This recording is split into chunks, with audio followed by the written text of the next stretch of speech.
ज़्यादा दिन नहीं बीते जब मेरठ, मुरादाबाद, वाराणसी और गोरखपुर के नगर निगमों की बैठक में पार्षदों ने वंदे मातरम गाने से इनकार कर दिया था। कांग्रेस, एसपी और बीएसपी के सदस्यों ने इस गीत पर अपना विरोध दर्ज कराया था। इससे पहले जाएं तो 2006 में राष्ट्रीय गीत के शताब्दी समारोह से पहले दारुल उलूम ने वंदे मातरम को इस्लाम विरोधी बताते हुए एक फतवा भी जारी किया था। इसके बाद 2009 में जमीयत ने इसके खिलाफ एक और फतवा जारी किया था।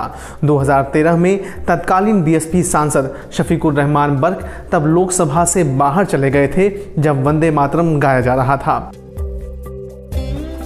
महान कवि बंकिम चंद्र चटर्जी ने 20 दिसंबर 1876 में राष्ट्रीय गीत वंदे मातरम की रचना की थी। आइए जानते हैं कि आखिर क्यों इस गीत पर विवाद होता है।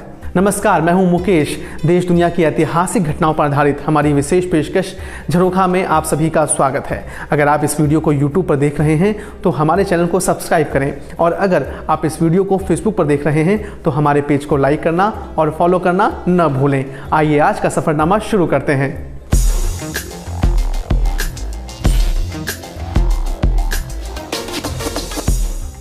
वंदे मातरम को बंकिम चंद्र चटर्जी द्वारा संस्कृत बांग्ला मिश्रित भाषा में लिखा गया था। 1882 में इसे उनके उपन्यास आनंद मठ में शामिल किया गया था। यह गीत भवानंद नाम के सन्यासी द्वारा गाया गया और इसकी धुन यदुनाथ भट्टाचार्य ने बनाई थी। इस गीत को गाने में 65 सेकंड यानी 1 मिनट और 5 सेकंड का वक्त लगता है। संस्कृत शब्द वंदे की जड़ वंद है। इसका इस्तेमाल ऋग्वेद में किया गया है और इसका अर्थ है प्रशंसा करना, जश्न मनाना, सम्मान पूर्वक नमस्कार करना। और मातरम शब्द की जड़ इंडो यूरोपियन शब्द मातृ में है। संस्कृत में ये मातृ है, ग्रीक में मेतर और लैटिन में मतेर। हर जगह इसका इस्तेमाल माँ के लिए ही होता है। वंदे मातरम को मूल रूप से वंदे मातरम प्रोनाउंस किया गया। बंगाली भाषा में वह शब्द नहीं है, इसीलिए इसे वंदे मातरम कहा गया। 1875 में बंकिम चंद्र चटर्जी ने इसे लिखा और 1882 में उनके उपन्यास आनंद मठ में कुछ और छंदों के साथ इसे जगह दी गई। इसका मतलब है मैं आपकी प्रशंसा करता हूँ माँ, या मैं आपकी प्रशंसा करता हूँ तुम्हारे लिए माँ। तो आखिर क्यों इसे लेकर विरोध होता है? क्या यह हमारी माँ या मातृभूमि की प्रशंसा करने वाले दो शब्दों की वजह से है, या इस गीत में ऐसा कुछ है जो सही मायने में अल्पसंख्यक विरोधी है? दरअसल अल्पसंख्यक मानते हैं कि वंदे मातरम का उच्चारण करके एक मुस्लिम शिर्क कर रहा है, जो कि अल्लाह के अलावा किसी दूसरे की पूजा करने को कहते हैं। और इस्लाम में ये एक तरह का अपराध है। और वंदे मातरम गीत पर सलाह मशवरे के दौरान ये बात सामने आई कि इसे हिंदू देवी दुर्गा की आराधना करते हुए लिखा गया है। यही वजह हो सकती है कि एक अल्पसंख्यक नमस्कार से परहेज करते हैं, क्योंकि ऐसा माना जाता है कि वह अल्लाह के अलावा किसी और के सामने झुक रहा है और इस तरह से वह शिर्क कर रहा है, जो इस्लाम में सबसे बड़ा अक्षम्य अपराध है।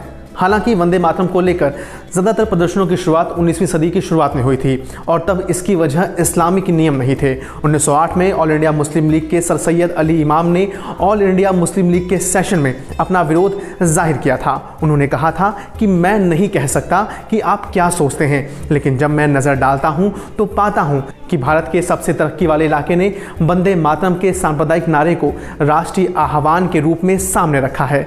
सांप्रदायिक रक्षाबंधन को राष्ट्रीय पर्व के तौर पर पेश किया गया और इसे देखकर मेरा दिल निराशा से भर गया। इससे पुख्ता हो जाता है कि राष्ट्रवाद की आड़ में भारत में हिंदू राष्ट्रवाद का प्रचार किया जा रहा है। सर सैयद अली इमाम का इशारा रक्षाबंधन के उस उत्सव की ओर था जिसे लॉर्ड कर्जन द्वारा बंगाल के विभाजन के खिलाफ हिंदू और मुस्लिम की खाई पाटने के लिए रविंद्रनाथ टैगोर द्वारा 1905 में आयोजित किया गया था। हैरानी की बात यह है कि जून 1905 में बंगाल को विभाजित करने का फैसला लिया गया। यहाँ अल्पसंख्यक अपनी पहचान बनाए रखने के लिए एक अलग राज्य चाहते थे। अंग्रेजों ने अपने स्वार्थी एजेंडे को पूरा करने के लिए कुछ राज्यों के हिंदू बहुसंख्यक क्षेत्रों को मुस्लिम बहुल क्षेत्रों से अलग करने की योजना बनाई थी। अंग्रेजों के मंसूबे को बहुसंख्यक आबादी की पसंद के साथ जोड़ दिया गया और इसी के बाद सैयद अली इमाम की टिप्पणी सामने आई थी। ये वक्त था जब वंदे मातरम का विरोध रह रहकर हो रहा था और बहिष्कार देशव्यापी रूप नहीं ले पाया था। तब 1937 में कांग्रेस ने वंदे मातरम को पहले 2 छंदों तक सेंसर या सीमित कर दिया और बाकी 3 छंदों को अल्पसंख्यक विरोधी माना था। वंदे मातरम स्वतंत्रता के लिए अपने संघर्ष में लोगों के लिए प्रेरणा का स्रोत था और जाति पंथ धर्म के बावजूद बिना किसी हिचकिचाहट के सभी लोग इसे गाते भी थे। भारत में जब राष्ट्रगान की ज़रूरत महसूस हुई तो वंदे मातरम के पुराना होने और स्वतंत्रता संग्राम में व्यापक रूप से इस्तेमाल होने की वजह से इसे भी विकल्प के तौर पर देखा गया, लेकिन बाद के हिस्से ने कांग्रेस के मन में संदेह पैदा कर दिया था। इसीलिए समीक्षा के लिए टैगोर, नेहरू, सुभाष चंद्र बोस को मिलाकर एक समिति का गठन किया गया। सुभाष चंद्र बोस को डर था कि अगर समिति गीत को छोड़ देगी तो यह बंगाल में हिंदुओं की इच्छाओं के खिलाफ होगा। उन्होंने 1937 में टैगोर को लिखे पत्र में यह डर जताया भी था। आनंद मठ का अंग्रेजी अनुवाद पढ़ने वाले नेहरू ने टैगोर को 1937 में एक पत्र लिखा था और माना था कि उपन्यास की पृष्ठभूमि अल्पसंख्यकों के लिए सही नहीं है। बोस को लिखे एक पत्र में टैगोर के विचार और भी साफ थे। उन्होंने लिखा, वंदे मातरम का सार देवी दुर्गा का भजन है। यह इतना सादा है कि इस पर कोई बहस नहीं हो सकती। महात्मा गांधी ने भी गीत को व्यवहारिक नज़रिए से देखा। गीत और स्वतंत्रता संग्राम से इसके संबंध के प्रति गहरी श्रद्धा व्यक्त करते हुए उन्होंने कहा कि यह सांप्रदायिक दुश्मनी की वजह नहीं बनना चाहिए। आज़ादी के आंदोलन में इस गीत की असरदार भागीदारी के बावजूद जब राष्ट्रगान के चयन की बारी आई तो वंदे मातरम के स्थान पर रविन्द्रनाथ टैगोर द्वारा लिखे और गाए गए गीत जनगण मन को वरीयता दी गई। वजह साफ थी कि इस गीत में देवी दुर्गा को राष्ट्र के रूप में देखा गया था। इसके अलावा टैगोर का यह भी मानना था कि यह गीत जिस आनंद मठ उपन्यास से लिया गया है वह अल्पसंख्यकों के खिलाफ ही लिखा गया। इन आपत्तियों को देखते हुए कांग्रेस ने इस पर गहरा चिंतन किया।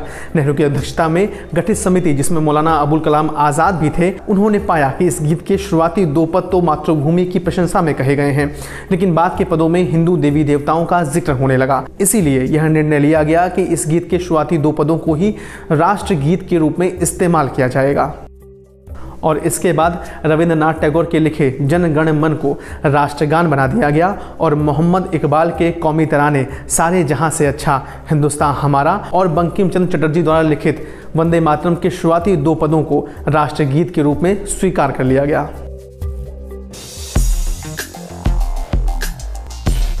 चलते चलते 20 दिसंबर को हुई दूसरी अहम घटनाओं पर भी एक नज़र डाल लेते हैं। 1924 जर्मनी में एडोल्फ हिटलर की जेल से रिहाई हुई। 1942 द्वितीय विश्व युद्ध में जापानी एयरफोर्स ने कलकत्ता पर बम गिराए। 1731 प्रतापी योद्धा छत्रसाल का निधन हुआ।